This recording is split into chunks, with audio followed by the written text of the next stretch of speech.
France entered the Second World War with an air force that was large in number but uneven in quality. Some aircraft were world-class.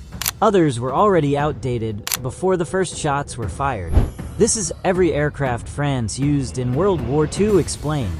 We start with air superiority fighters. Morane-Saulnier MS-406. The MS-406 was France's most numerous fighter at the start of the war, with over 1,000 built. Designed in the mid-1930s, it was already falling behind by 1940. It carried one 20mm cannon and 2 machine guns. Its top speed of around 490 km per hour made it outmatched against the German Bf 109. Despite its limitations, French pilots flew it with determination throughout the Battle of France. Dewoitine D.520. The D.520 was the finest French fighter of the war.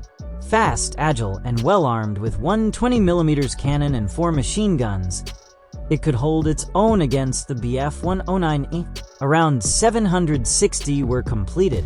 It entered service just weeks before the German invasion, so numbers were never sufficient.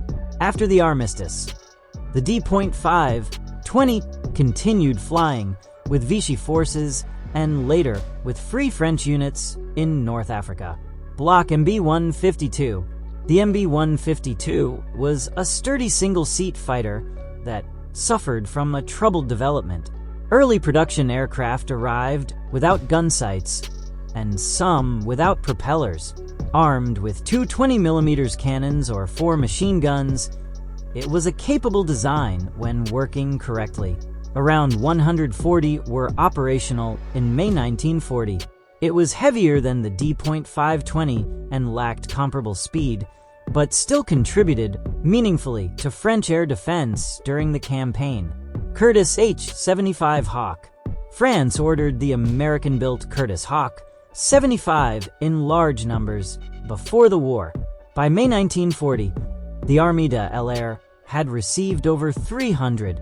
It was reliable, easy to maintain, and performed better than expected against German fighters. French pilots flying the H-75 claimed a significant number of kills. After France fell, undelivered aircraft were diverted to Britain and later served with Free French squadrons in several theaters. Caudron C-714 Cyclone. The C-714 was a lightweight fighter developed from a racing design. It was fast in a straight line, but structurally fragile and underpowered under combat loads. France assigned it to Polish volunteer pilots, who formed their own squadron. It saw limited action before being withdrawn. Only around 90 were produced. Despite its short frontline career, the C.714 represented France's attempt to field a modern interceptor quickly during the expansion of the Air Force. Moving on to ground attack aircraft. Breguet 693. The Breguet 693 was a twin-engine light attack aircraft designed for close air support. It carried a 20mm cannon, machine guns, and up to 400 kilograms of bombs. Fast and low-flying, it was used aggressively against German armored columns during the May 1940 offensive. Losses were severe due to heavy anti-aircraft fire and fighter interception. Around 220 were built across several variants. It remains one of France's most active ground attack types of the conflict. Teleport LN-401. The LN-401 was a single-engine dive bomber operated primarily from French aircraft carriers and land bases. It carried one 225-kilogram bomb under the fuselage. Its design closely resembled the German Ju-87 Stuka in concept. Only a small number were operational in 1940. They flew missions against German naval vessels and ground targets, but achieved limited results. The type was quickly overtaken by events and saw only brief frontline service before France's defeat. Potez 633. The Potez 633 was a twin-engine light bomber and attack aircraft derived from the Potez 63 family. Intended for export and ground support roles, It carried a modest bomb load and light defensive armament. France used it in limited numbers in 1940. The aircraft was not suited for operations against well-defended targets and suffered in contested airspace. Several export variants went to Romania and Greece, where they also saw combat during the early years of the war. Leo 451. The Leo 451 was France's most capable medium bomber of the war. It was fast, modern, and well-designed, capable of reaching 495 kilometers per hour, fast enough to evade many fighters. It carried around 2,000 kilograms of bombs. Around 450 were built and served extensively in 1940. After the armistice, Vichy forces operated it in North Africa. Free French crews later flew it against Axis targets. It was arguably the most advanced bomber France fielded during the entire conflict. Amiot 143. The Amiot 143 was a large, slow biplane-era monoplane bomber that was completely obsolete by 1940. Despite this, it flew night bombing missions over Germany in the opening months of the war because it was the only type available in sufficient numbers for that role. It could carry up to 800 kilograms of bombs. Its slow speed and poor defensive armament made daylight operations nearly suicidal. It represents how wide the technology gap had grown within the French bomber force. Farman F222.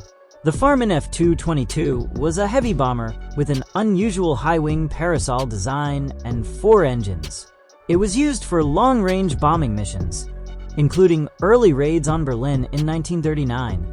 Carrying up to 4,200 kilograms of bombs, it had range but was slow and vulnerable. By 1940, it was entirely obsolete in daylight combat.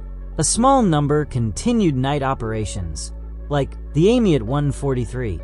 It reflects the failure to modernize France's heavy bomber force in time for the war.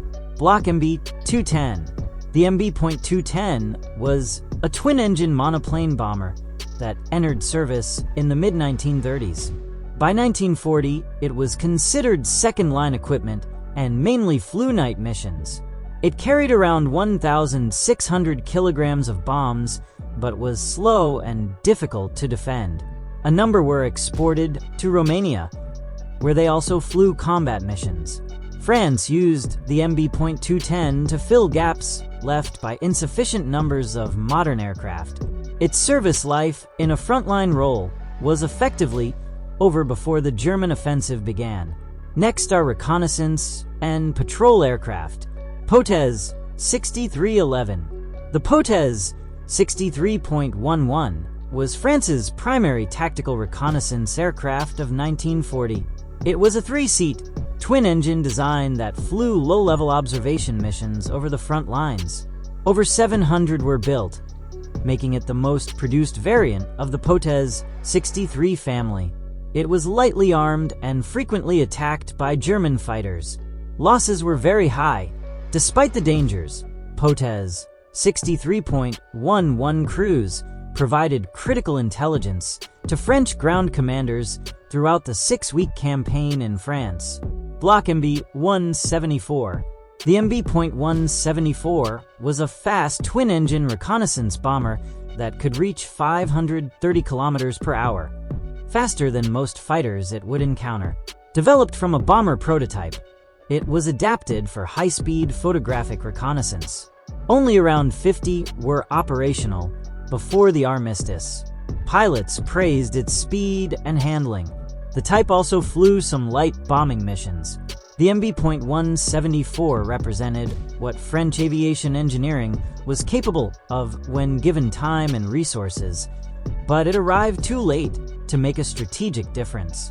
Loire-130.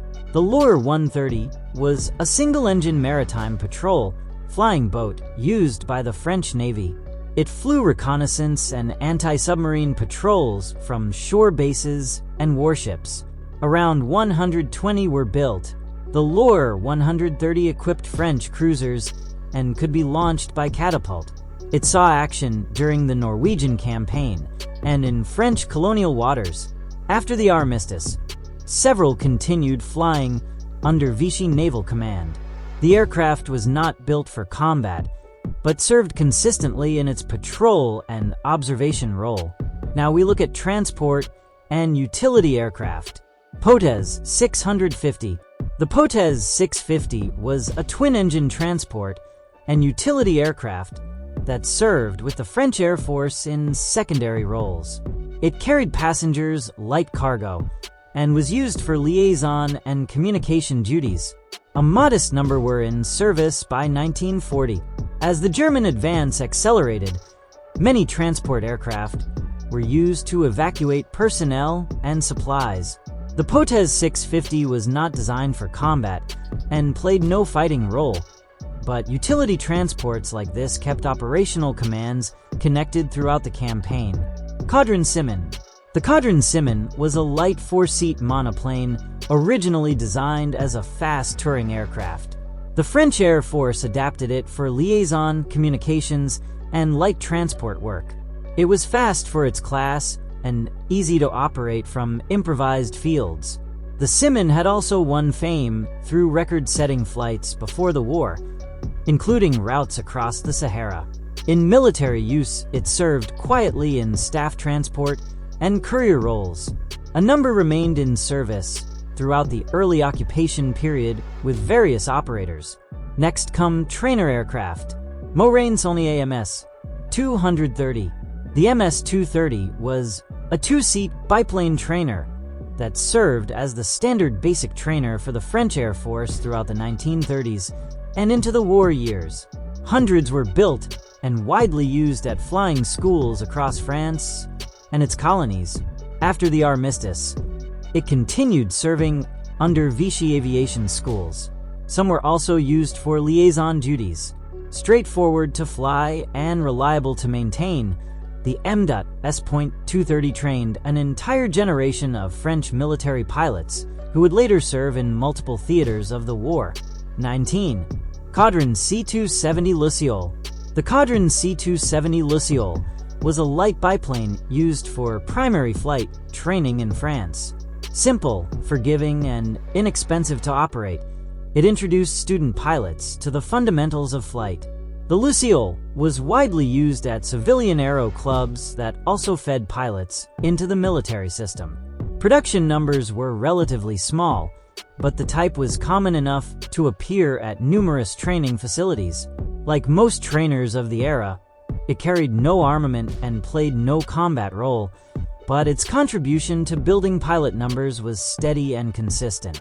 If you enjoyed this video, make sure to subscribe for more complete World War II aircraft histories. New videos every week covering every nation, every aircraft, and every war machine explained. Subscribe now and join the channel for the full history of military aviation.